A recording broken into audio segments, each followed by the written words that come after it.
आज तक का ये सबसे पवित्र सूत्र है। भगवान की कथा सुनने से किसका सार हुआ?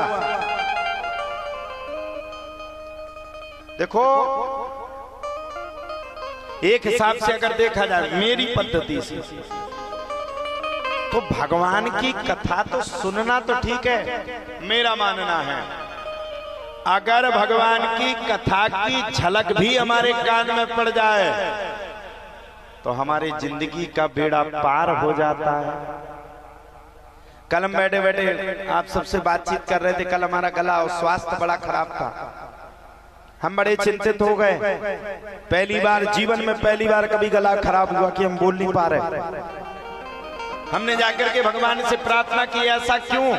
मैंने कहा, प्रभु जो भी मुझसे गलती हुई हो, जो भी मेरे अवगुण हो, आपसे बड़ा तो स्वामी कोई नहीं, मैं तो अवगुणों से भरा संसार हूं। ऐसी कृपा कर दो कि रात्रि के समय में ही सब कुछ शांत हो जाए। कल मुझे छाले भी थे, मैंने कल बताया था ना, छाले थे। रात्रि भर में अपने आप गला लौटाया और छाले का तो पता ही नहीं चला कहां पे लौट करके चला गया। क्यों?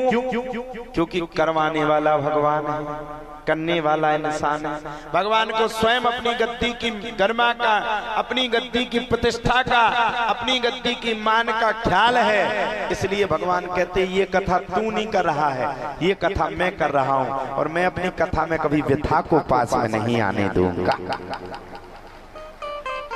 आप भी विश्वास मानिए। आप अपने जीवन में भगवान के ऊपर रख के कोई भी प्रयत्न कर लीजिए, भगवान आपके साथ होगा। अब प्रयत्न करिए तब। पहले के जमाने में बताओ, भगवान के कहने, भक्त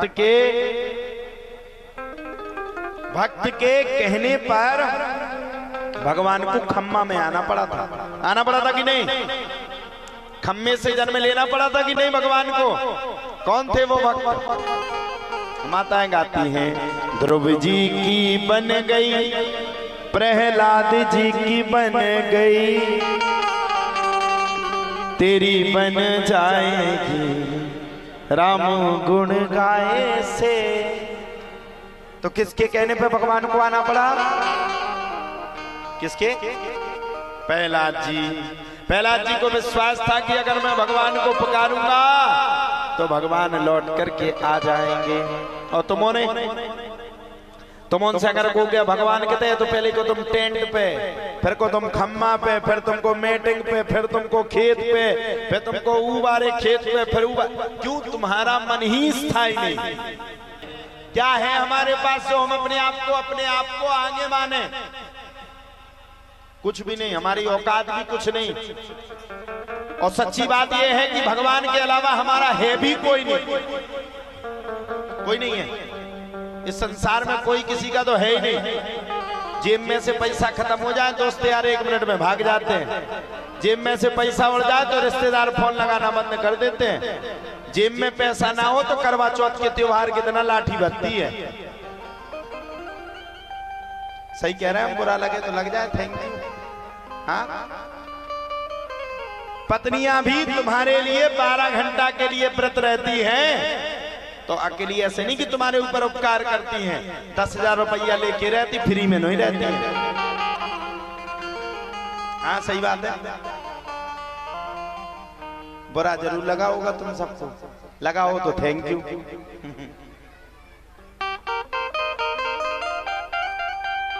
मैं एक चीज का जरूर अपने जीवन में समर्थन करता हूं, सामर्थ्यता करता हूं।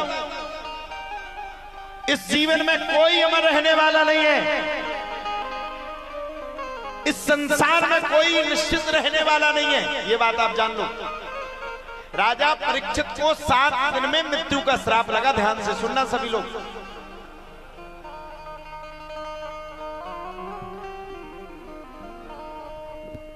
सात दिन में मृत्यु का श्राप लगा। Only 7 day. बताओ, आपको अगर पता चल जाए कि हमें 7वें दिन मरना है, बताओ क्या करोगे? क्या करोगे बताओ? अब बताओ, आज कथा भी सुन में आई तो अपने अपने मोड़ा मोड़ी ले आई, सो मोड़ा मोड़ी पछाई छोड़ दा खुदा गाई बैठ गई। अब ये तो चाल कर रहा है कि पूरी भागवत खाई एक तरफ धरे, देखो भी लगे, देखो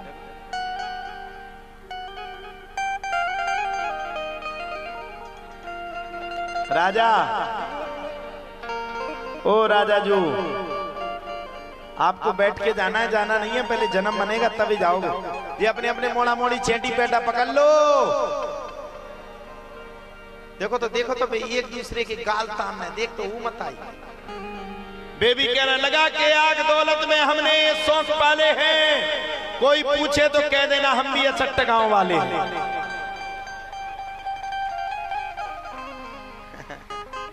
बैठा लो अपने अपने मोड़ा मोड़ी, बोलो राधे राधे, जोर से बोलना पड़ेगा राधे। अब सब लोग शांत बैठ करके सुनना। राजा परीक्षित को श्राप है मात्र 7 दिन में मृत्यु को पूर्ण करना है। आप सबसे पूछ रहा हूं, ध्यान से सुनना सब। अगर आपको पता चल जाए आज से 7वें दिन हमारी मृत्यु है, क्या करोगे? बताओ क्या करोगे? क्या करो? बताओ एकता बहन जी, भगवान को भजन करो। कौन कौन करेगा अगर पता चल जाए 7वें दिन मरना है तो? हम बता रहे कैसे भजन करो। इतनी इंस्टाग्राम पे रीलें बनाओ, इतनी रील बनाओगे, चिट्ठी न कोई संदेश, जाने वो कौन सा देश, जहां हम चले नहीं गए, जहां हम जा रहे। ये 7 दिन हम अपने आप के व्यर्थ कर देंगे। लेकिन राजा परीक्षित को जैसे ही श्राप लगा, राजा परीक्षित ने सबसे पहले घर को त्यागा। बरियानेस ते प्रश्न कृतो लोक हितो न पहा, आत्मवे सम्मितः पुंसा श्रोता व्यादिषु यहा पर। सीधी सीधी बात कह दी। राजा परीक्षित ने तुरंत अपने घर का त्याग करके सुखदेव बाबा के चरणों में पहुंच गए। और सुखदेव बाबा के चरणों में पहुंच करके राजा परीक्षित ने बस एक प्रश्न को किया, म्रियमाणम किम कर्तव्यम,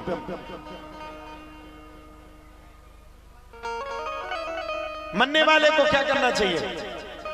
और ये प्रश्न अकेली मैं अगर अपने आप से कहूं तो ये प्रश्न अकेली राजा परीक्षित का नहीं है, ये प्रश्न हम सबका है। इन 7 दिनों में हमें भी अपने प्राणों को कभी ना कभी त्यागना ही है। कोई अमर रहने वाला है क्या यहाँ? बताओ कोई रहने वाला है यहाँ अमर? ये मृत्यु लोक दुखों का सागर है और मरोगे सब 7 ही दिन में। अच्छा बताओ हफ्ता में कितने दिन होते हैं? बताओ बताओ बताओ कितने दिन होते हैं एक हफ्ता में? आप लोग बताओ कितने दिन होते? तुम्हारे बताओ कि देखो 7, सोम मंगल बुध बृहस्पति शुक्र शनि रवि, यही तो हो। रविवार सोमवार मंगलवार बुधवार बृहस्पतिवार शुक्रवार और शनिवार। अच्छा जब तुम मरोगे तो कोई स्पेशल दिन तो बन नहीं जाएगा? मरने के बाद ये तो बन नहीं जाएगा। अछठवार नहीं बनेगा ना? ऐसा तो है नहीं है तुम्हारे मरो जो बन जाए। अछठवार को मंगल का मरे, कोनो बुद्ध का मरे, कोनो बृहस्पति का मरे, कोनो शुक्रवार का मरे, कोनो शनिचर का चलो जे। और तो और अगर किसी त्योहार पर मर गए तो और भावी विधि, दीवारी पे सड़क के सुदीवारी और लेके चले गए। और सुनो तो भैया मरे सो मरे, तुम्हारे मरबे के बाद जाना सोचियो कि कोई तुम्हारे रोबे के लाने बैठो तो टेम्पो खनेंगे जो कले होगा है। रील डाल दे, रील में 4 ठप्पा फूल माला लगा दे, लेकिन तुम्हारे मरबे के बाद रोबे वालों को नहीं। ध्यान करियो, तुम्हारे मरबे के बाद एक ट्रैक्टर भर या एक पिकअप भर के तुम्हारे मरबे के बाद अगर 12 में इतना जाके अगर भर के तेल रिफाइंड घी और सब अगर पूरी सौदा लेके ना आए तो हमारी गारंटी। तुम मरो तुम्हें मुक्ति मिले बाद में, लेकिन इतने के आदमी का नुक्ति चाने पहले